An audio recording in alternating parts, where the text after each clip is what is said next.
पहले तो मैं आपको इस बात की बधाई देना चाहता हूं कि मैं हमेशा से ही ऐसे सामाजिक जयंतियों के कार्यक्रमों में जाता रहा हूं, लेकिन जितनी खूबसूरती आज मैंने इस कार्यक्रम में देखी है उतनी शायद बहुत विरली जगहों पर देखी है।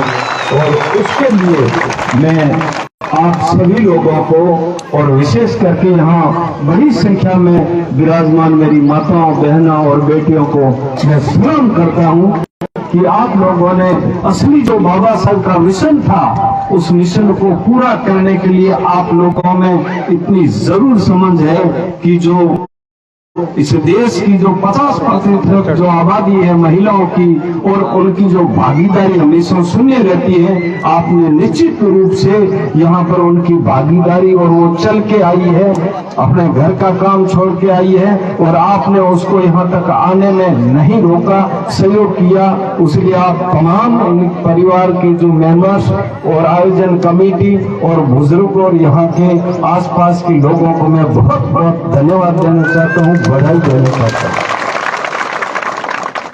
कभी कभी आफत हो जाती है, वो किसके लिए होती है आप लोगों को पता है या नहीं है, लेकिन इतने विद्वान लोग जब बैठे होते हैं मेरे से ज्यादा पढ़े लिखे और एजुकेशन से जुड़े हुए, तो वहां मेरे जैसे व्यक्ति को दुकानदारी चलाने में काफी कठिनाई आती है। ये मेरे सामने समस्या है, क्योंकि ये जो कई लोग यहाँ विराजमान है, यहाँ आपने बेटी सरिता जी को सुना, वो आपको पता होना चाहिए कि राजस्थान में एक ही इंग्लिश की जो लेक्चरर कहते हैं, आप लोग समझते हो, असिस्टेंट प्रोफेसर की एक ही सीट थी और सामान्य सीट पे चुन के आई है अनुसूचित जाति की बच्ची। मैं उसके परिजनों को बहुत बहुत सलाम करता हूँ कि आपने इस काबिल अपनी बच्ची को बनाया जो आज बाड़मेर की गर्ल्स कॉलेज में असिस्टेंट प्रोफेसर के पद पर सुशोभित होकर के। और मैं आपको ये भी कहना चाहता हूँ कि बाड़मेर जिले में शायद महिला कोई इंग्लिश की प्रोफेसर नहीं है, एक ही महिला है। ये हमारे लिए बहुत ही सौभाग्य और गर्व की बात है। मैं आप लोगों को कहना चाहता हूँ कि बाबा साहब के बारे में काफी पूर्व वक्ताओं ने बताया, बाबा साहब के जीवन पर भी काफी बातें की जा सकती हैं, लेकिन इतना समय नहीं है और इतनी बातें कर ही नहीं चाहता हूं। हमें अब बाबा साहब को श्रद्धांजलि देने के लिए यहाँ पर जो तमाम जो SC ST OBC के जो लोग आए हैं, और मैंने पता भी किया है कि हमारे जो लास्ट जो छोर के सबसे दुबे कुचले जो हमारे सांसी भाई हैं वो भी आए हैं, हमारे OBC के प्रजापत भाई भी आए हैं, तो SC ST के लोग, महिलाएं और माताएं बहनें आइए। और बाबा साहब ने अपनी जिंदगी में जो भुगता उन्होंने उसी समय प्रण लिया था। उस मुक्ति से तो उन्होंने जीते जी ऐसी पहुंच प्राप्त कर ली थी कि उनको अगर ऐसो आराम की जिंदगी जीनी होती तो आराम से जी सकते थे और देश के कानून मंत्री बने थे।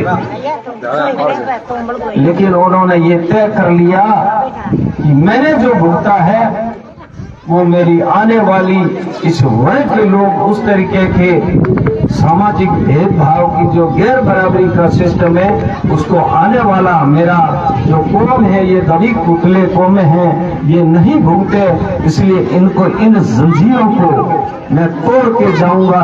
और तोड़ के जाने के लिए तो कई महापुरुषों ने प्रयास किए, लेकिन उन्होंने एक कानून बना करके इस देश में हमारे को संवैधानिक अधिकार दे करके जिस प्रकार से हमें एक इंसान बनाने के लिए, जो आज हम जिस स्थिति में, जिस हालात में हमारी महिलाएं बहनें जो सरपंच से लेकर के और चपरासी से लेकर के और ठेठ IAS की पोस्टों पर CS और चीफ सेक्रेटरी के पद से लेकर के देश की जो मुख्यमंत्री से लेकर के प्रधानमंत्री राष्ट्रपति तक पहुंची है, तो उसका श्रेय जाता है तो बाबा साहब BR अम्बेडकर साहब को जाता है। में से ऐसे महापुरुष, ऐसे मुक्तिदाता, किन शब्दों में उनकी मैं सलाम करूं, ये मेरे पास शब्द नहीं है।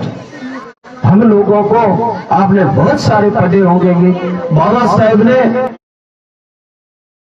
जीते जी जो भुगता, जिस धर्म में पैदा हुए, अंततः इस धर्म और भेदभाव और असमानता से तंग आकर के उन्होंने कहा था कि मैंने जो भोगा है और ये जिस धर्म में मैंने जन्म लिया है, ये मेरे बस का रोग नहीं था, लेकिन मैं इस धर्म में मरूंगा नहीं, ये मैंने प्रण कर लिया है।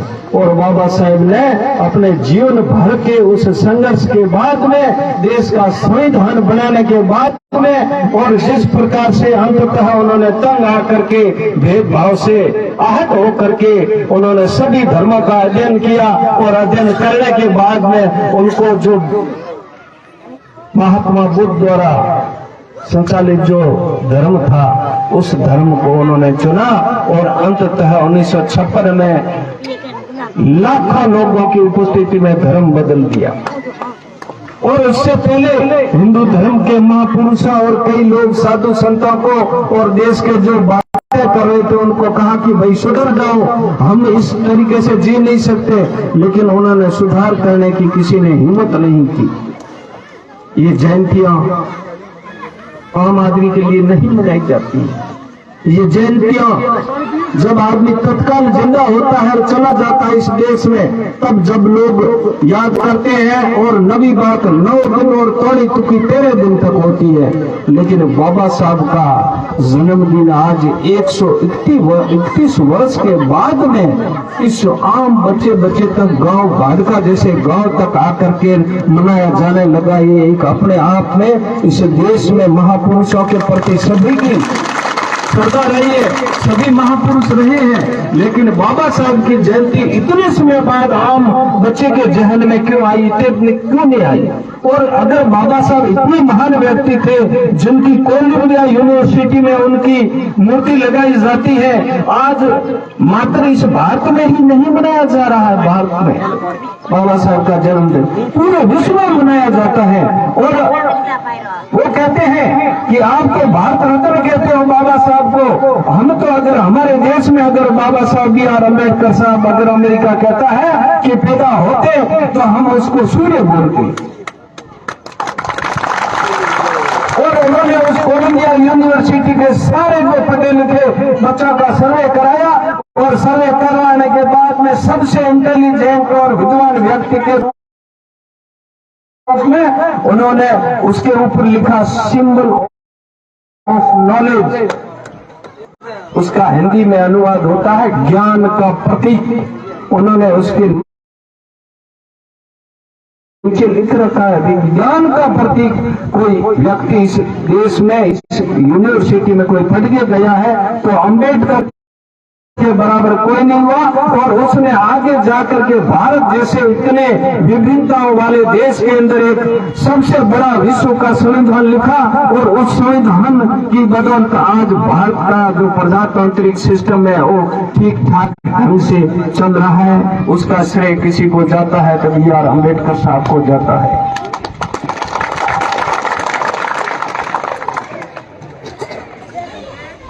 कबीरदास जी ने कहा था कि मेरा गाया गाएगा सो धक्का खाएगा, और मेरा खोजेगा तो 3 लोग सोचेगा।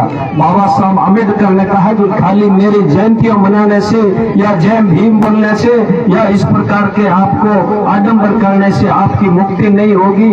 आपकी तो मुक्ति आप शिक्षित बनोगे, संगठित रहोगे, संघर्ष करोगे, और विशेष करके आप अपनी बेटियों को पढ़ाओगे। जब इस देश की महिलाएं पढ़ करके और समझदार हो जाएगी तो सारे जो सरिता जी जो बातें कह रही थी वो सारी की सारी बच्चियों अपने मुंह से कहने लगेगी नहीं मेरी शादी इस उम्र में मैं नहीं करूंगी, मैंने BA कर रखी है, मैंने B.Ed कर रखी है, अब मैं अगला जो रीट का है या चाहे लेक्चरर का है या चाहे और कोई है मैं एग्जाम पास करूंगी, और आत्मनिर्भर बनने के बाद मैं जिस परिवार में जाऊंगी तो मुझे रास्ता भी अच्छा मिलेगा, और रिश्ते के साथ साथ में मैं बिल्कुल किसी की गुलाम नहीं रहूंगी, मैं किसी के भरोसे नहीं रहूंगी। पुराने जमाने में संयुक्त परिवार हुआ करते थे, तब तो अपन कोई भी बच्ची किसी परिवार में दे देते थे कि भूखा मरण दे बोली ठीक है, लेकिन आज ऐसा नहीं है। बच्चे ने पूछे थारे नाम की है, तो फलाना है। बाप रो नाम की है, तो हमारा बाप रो नाम फलाना है। दादाजी का नाम, तो दादाजी का नाम फलाना है। उसके बाद में भी जब उसके अगले परदादा का नाम पूछा जाता है तो वो बच्चा जवाब नहीं दे पाता है। ये हालात हो गए हैं। अभी संयुक्त परिवार नहीं, अगर अच्छा वर मिलेगा तो उसकी जिंदगी आसानी से व्यतीत होगी। अन्यथा पहले जो लूले लंगड़े काले वगैरह जैसों को दे देते थे, वो जमाना नहीं रहा। अभी आप लोगों को बच्चे की योग्यता और बच्चे की वर्ण अच्छे बच्चे के साथ में संबंध होना चाहिए ताकि वो भुगते नहीं। मैं भी मेरी बात समाप्त करने से पूर्व आपको एक बात कहना चाहता हूँ। जो लोग नशा करते हैं वो किसी परिस्थिति वश संगत वश आपने धारण कर लिया, मैंने धारण कर लिया, उसके बारे में तो मैं कुछ नहीं कहना चाहता हूँ। लेकिन एक बात आपको कहना चाहते हो, अगर आप वास्तविक मायने में उनके पेरेंट्स हो, उनके परिजन हो, तो आपके बच्चे को गलत दिशा में मत जाने दीजिए। ये मेरा विशेष आपसे निवेदन है। अवसर पर भी अगर कोई सिस्टम